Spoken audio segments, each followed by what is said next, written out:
Okay, so we talked about chapters 4 and 5 in Revelation past couple weeks. Um, 4 and 5 really are pretty straightforward chapters. Honestly, they're pretty good, pretty clean to read. A lot of people get intimidated when it comes to Revelation, but it shouldn't shun us away from trying to read it, trying to understand it, because there are some easier spots in there. Um, Chapters 2 and 3 are a little bit more complicated when you look at them in the grand scheme of things. Um, to look at them in sequential ages of the church, that gets a little more complicated when you're looking at it. But for the most part, 4 and 5 are pretty straightforward. There's not too many curveballs in there. But what I want to talk about today is Revelation chapter 6.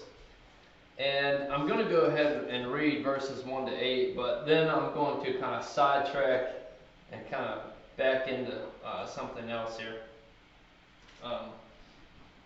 We'll probably be on this maybe a couple weeks. I haven't decided yet. But chapter 6, Revelation, it says, "And I saw when the Lamb opened one of the seals, and I heard, as it were, the noise of thunder. One of the four beasts saying, 'Come and see.'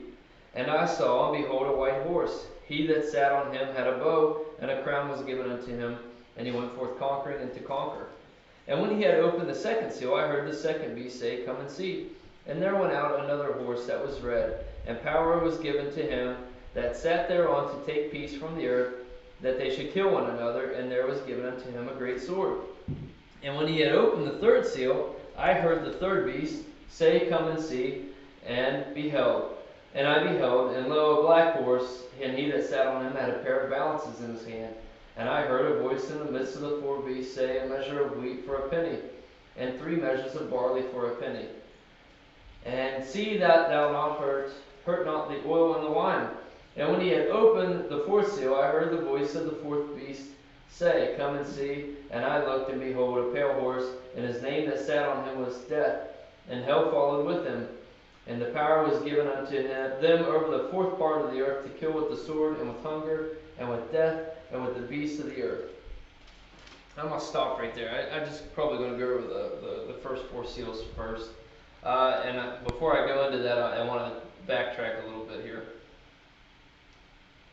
So, we talk about the tribulation time, the 7 years of tribulation time, which there's nothing in the Bible that indicates that the Great Tribulation is the whole entire 7 years.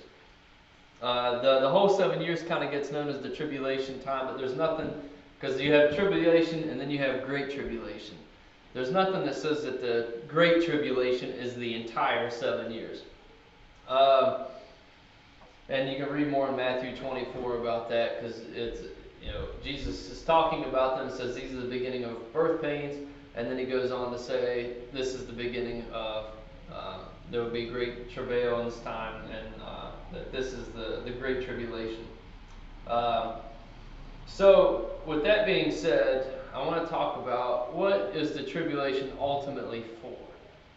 I think that gets left out a lot. What is the purpose of the tribulation? Why the tribulation? Why the 7 years? Well, we've brought it up many times that the 7 year is the last week of Daniel, and that's pretty well agreed upon. I don't know that anybody's had a problem with that as an explanation. But we look to that 70th week, that final week that God deals with Israel. All right, and I want to talk. Do you remember when I did the sermons I did a couple Sundays on it, work while you have the light. Does anybody remember that? Work while you have the light, soon it will be dark, no man can work. You sort of see the night as depicted as kind of represents in the tribulation. You'll have a time of spiritual darkness. Okay? So you'll have a time of spiritual darkness, and you see this theme of night kind of show up in a few different places. And I want to backtrack to that a little bit to discuss that first. So the first place, Isaiah 21 will go first. And when we look at Israel and we look at when the Babylonians came in and conquered them, that tells us, really all in all, it tells us a lot about the end times, because we know that there's a big association with Babylon and the end time world governing system, because Revelation says it as well. Oh, Babylon, the great has fallen. So we know that there is a comparison between those two. That Babylon in the end is kind of or in the beginning was kind of a foreshadowing of Babylon in the end. And ultimately, all false worship, the major false worships come out of Babylon. And we can go clear back to the Tower of Babel and the plains of Shinar. And not only does that show up there, but that shows up in Zechariah as well, where you had the, if I can remember it correctly, but you had like the disc weight that was put on a basket of some sorts, and it was taken to the plain of Shinar. We discussed that when we went over Zechariah. I just thought of that just now. I wouldn't really have that plain to say, but in Isaiah chapter 21, let's start with. We'll just read from the beginning there. The burden of the desert of the sea, as whirlwinds in the south pass through, so it cometh from the desert, from a terrible land. A grievous vision is declared unto me. The treacherous dealer dealeth treacherously, and the spoiler spoileth. Go up, O Elam, besiege. O Media, all the sign thereof I have made to cease. Therefore my loins filled with pain. Pangs have taken hold upon me, as the pangs of a woman that travaileth. I was bowed down at the hearing of it. I was dismayed at the seeing of it. My heart panted, Fearfulness affrighted me. The night of my pleasure hath he turned into fear unto me. So we see that first phrase of night. Prepare the table, watch in the watchtower. Eat, drink, arise, ye princes, and anoint the shield. For thus hath the Lord said unto me, Go, set a watchman, let him declare what he seeth. And he saw a chariot with a couple of horsemen, a chariot with a couple of donkeys, and a chariot of camels. And he hearkened diligently with much heed. And he cried, a lion. My Lord, I stand continually upon the watchtower in the daytime, and I am set in my ward whole nights. And behold, here cometh the chariot of men with a couple of horsemen. And he answered and said, Babylon is fallen, all the graven images of her gods he hath broken unto the ground. O my threshing and the corn of my floor, that which I have heard of the Lord of hosts, the God of Israel, have I declared unto you. The burden of Duma he called to me out of Seir. Watchman, what of the night? Watchman, what of the night? The watchman said, The morning cometh, and also the night. If ye will inquire, ye return, come.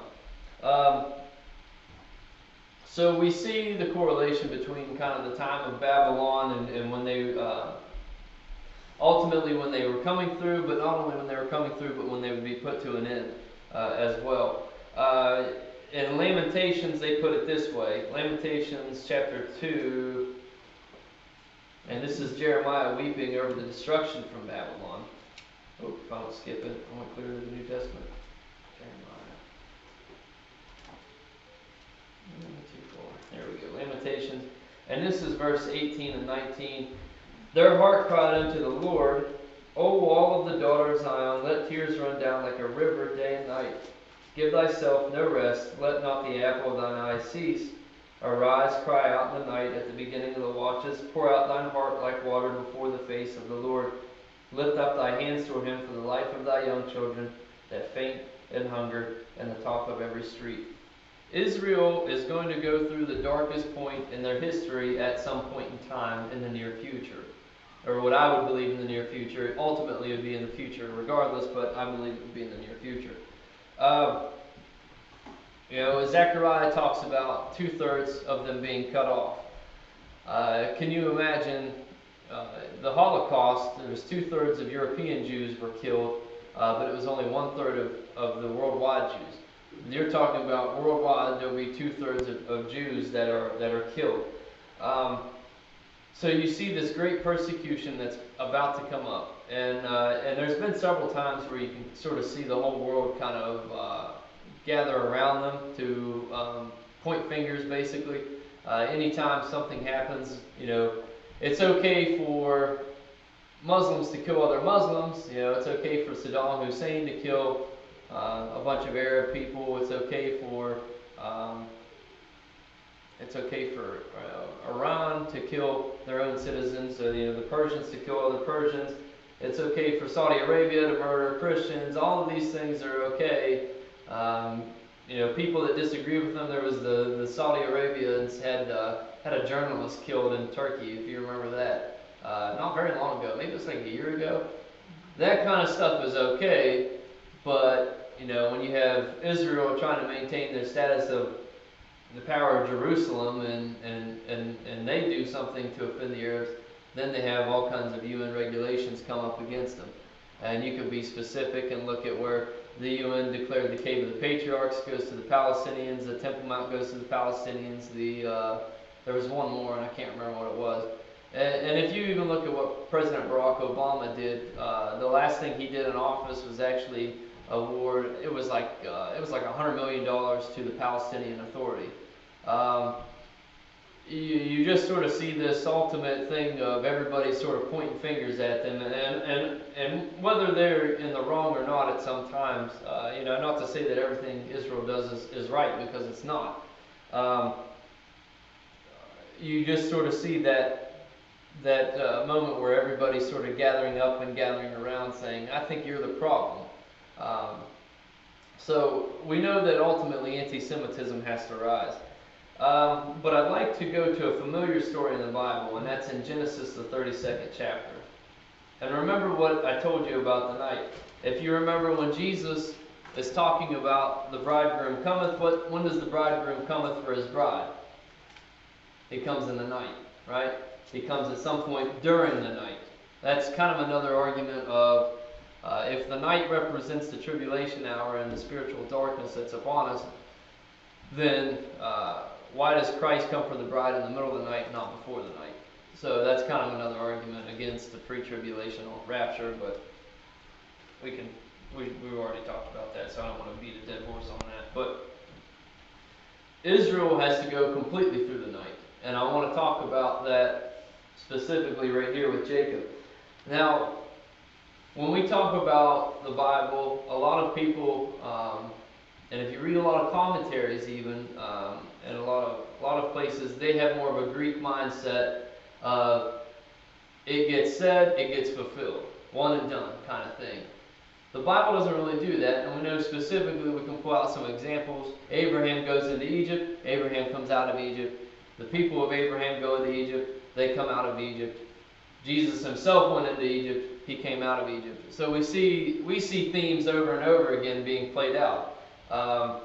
You can even look at the themes of Joseph's life compared to Christ's life, the themes of David's life compared to the themes of what's coming for Jesus when we read about future prophecies. So I don't think it's any big deal to say, that there's themes that play out in the Bible over and over again. I'm a firm believer, and everything you needed to know was probably in the first 5 books of the Bible, and everything else is just basically added extra stuff that helps paint a better picture, paint it in better light. So with that being said, here's what Genesis 32 happens. We have Jacob wrestles with God. And I want to read from there in 32 verse 24. And what's happened here is Jacob is coming to meet his brother Esau, and Esau has declared that he's coming with like this, I think 400 of his men against one little Jacob. So Jacob is fearful here, and he split up his camp. He's on one side of the Jordan, the rest of his family's on the other side of the Jordan, and he's alone right now. Up to this point, Jacob has been able to steal his brother's birthright. He's been able to steal his brother's blessing. He's been able to survive off his own monetary wealth. All of these things Jacob's been able to do on his own, by scheming, by his own ways, by his own will. All of these things Jacob's been able to do, but now Jacob is being surrounded by Esau, and he's afraid, and he doesn't know what to do. And it says in the 24th verse, and Jacob was left alone, and there wrestled a man with him until the breaking of day. So you say to yourself, who is this man? So he's wrestling this man in the night. And when he saw that he prevailed not against him, so he's wrestling against this man, it says he touched the hollow of his thigh, and the hollow of Jacob's thigh was out of joint as he wrestled him. So basically, he pops his, what most people believe, he pops his femur out of place, which is pretty wild to think about. The amount of, that's the strongest bone in an adult's body is the femur, and he just pops it out of place like it's no big deal. And it says all he did was touch it. So that kind of strikes you as odd right there off the bat. You're like, well, who is this man? And he said, let me go, for the day breaketh. And he said, I will not let thee go, except thou bless me. So why would this man tell him to let him go before the day breaks? Well, we read other places that you're not to look upon God. We read where God hides Moses in the cleft of the rock. We read in other places, in John, it says, no man has seen God and lived. So we see these different verses about seeing God and how we're not supposed to see Him because we're not worthy. So that being said, keep that in mind. That he's telling them to let him go before the day breaks. That he says, let me go before day comes, because at this point he's not really able to see him. It's dark and he's not able to really see him. He's wrestling with a man. Okay? And Jacob refuses to let him go. He says, I won't let go until you bless me. And it goes on to say, and he said unto him, what is thy name? And he said, Jacob. And he said, thy name shall be called no more Jacob, but Israel, for as a prince hast thou power with God and with men, and hast prevailed. In other versions, I think it says, you've wrestled with God and man, and you've prevailed. So it goes on to say, and Jacob asked him and said, tell me, I pray thee, thy name. And he said, wherefore is it that thou dost ask after my name? And he blessed him there. And Jacob called the name of the place Peniel, for I have seen God face to face, and my life is preserved. So we know, and what's commonly believed, is that is the embodiment. Anytime you see the embodiment of God, we know that he probably wrestled with Jesus himself right there. Was what he probably wrestled with. God in the flesh. Okay? And there's other times where we can pick out of the Bible and say this was Jesus in the flesh. Another time is when Nebuchadnezzar has Shadrach, Meshach, and Abednego in the fire, and Nebuchadnezzar looks in and he says, I see a fourth one like the Son of Man. A lot of people believe that was probably Jesus as well. And I agree. I'm along that line of thinking. So what's the difference between he goes from Jacob at the end of the night to Israel in the morning? And if you kind of read that at first, you don't think much of it. But then when you read through Romans, the 11th chapter, something odd kind of catches your eye. And that's Romans, the 11th chapter, and that's the 25th verse is where I want to read from.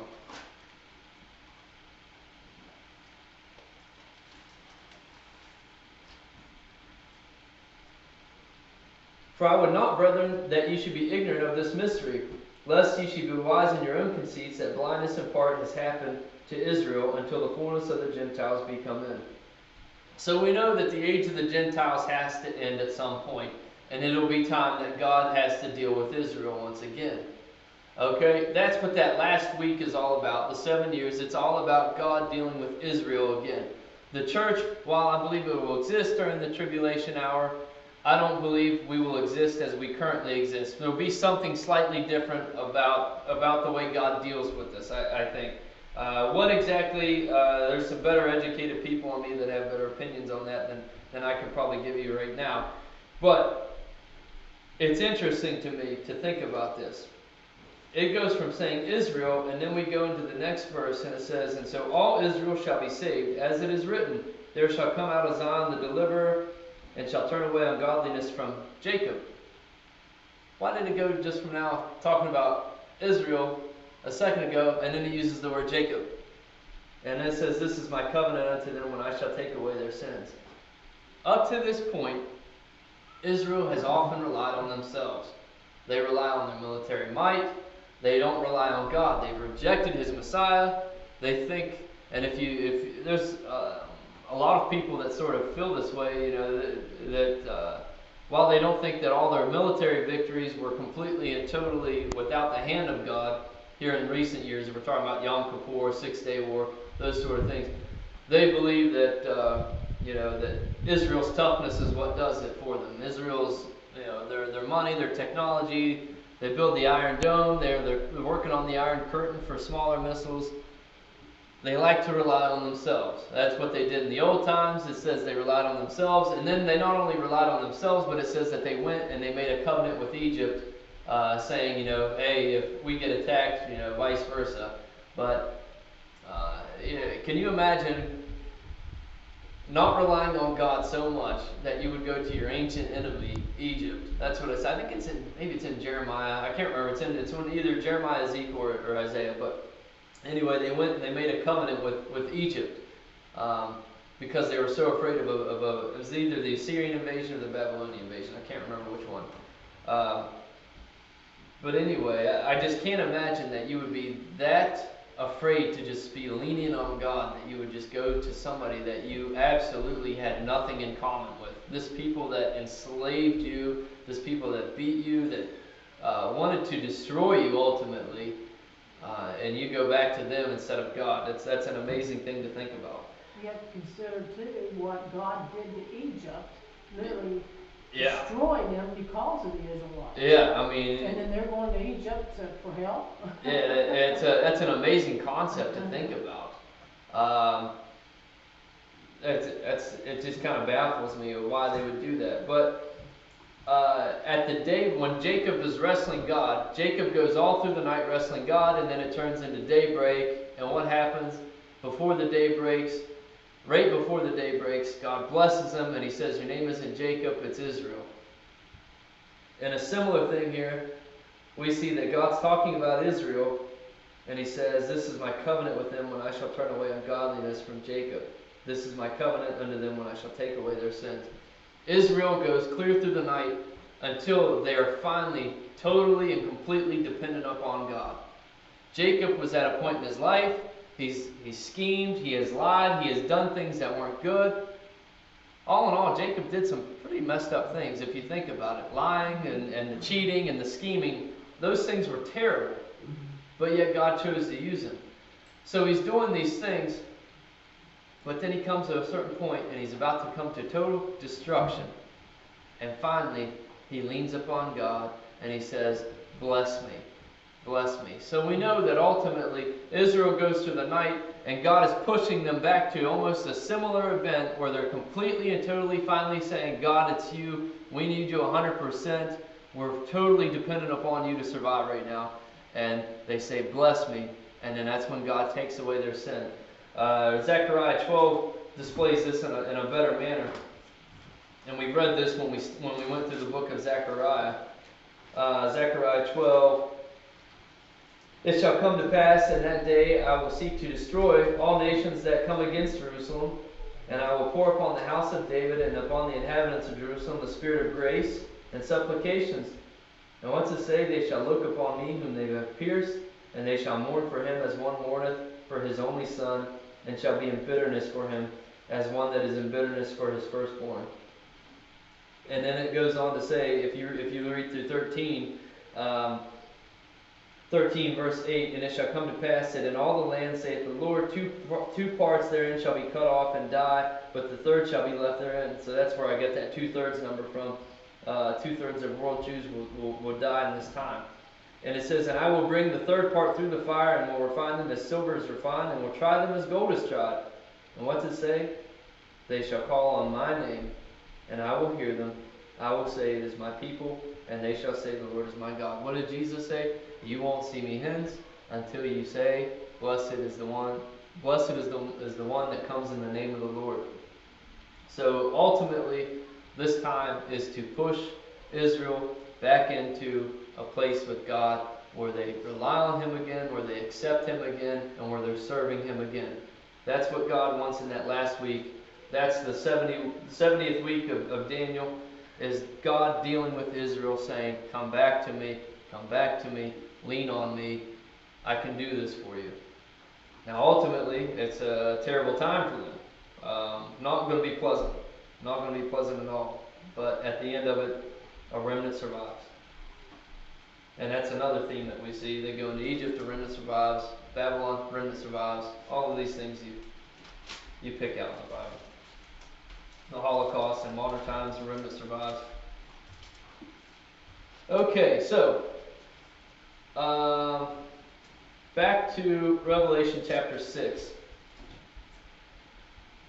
That was my little spill. What's the time? It's what, about 10 till? 10 till. I tell you what, I'm going to stop there for the night. Because I feel like if I try to get through the rest of this, it's just going to be rushed. I'm not in a rush.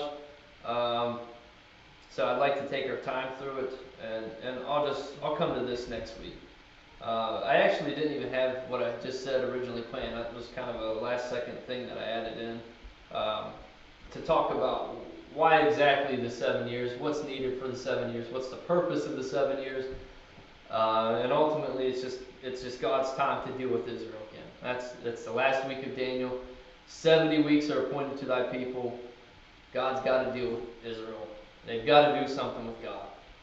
They've rejected His Son for all of 2,000 years, and they just have to come to a place where they're going to accept Jesus as Messiah.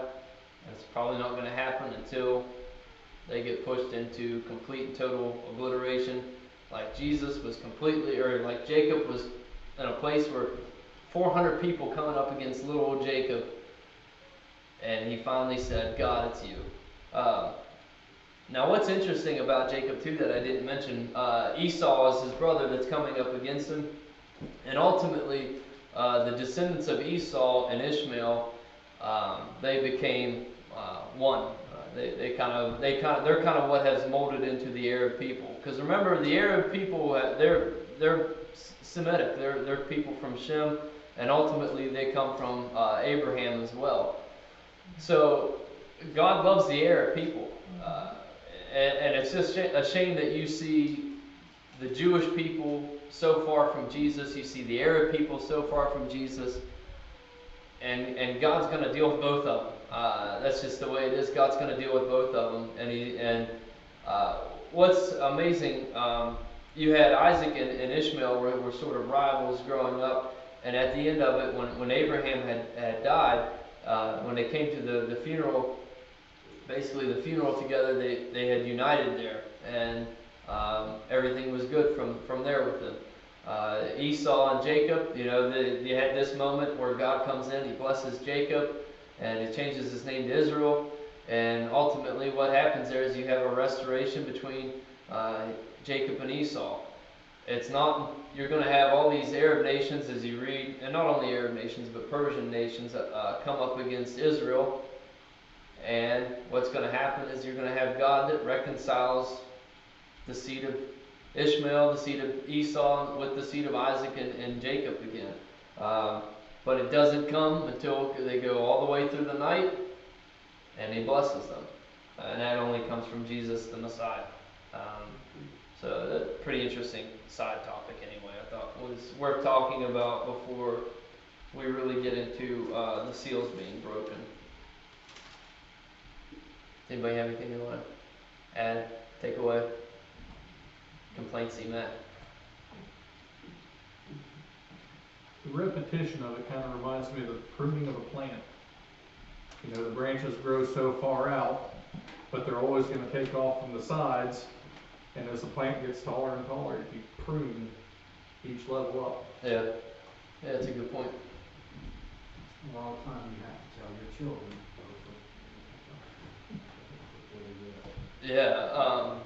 It's amazing to see the themes, because there's people that would say, well, that has no correlation, but there's only so many things where you can see kind of the same theme being played out over and over again that you can ignore.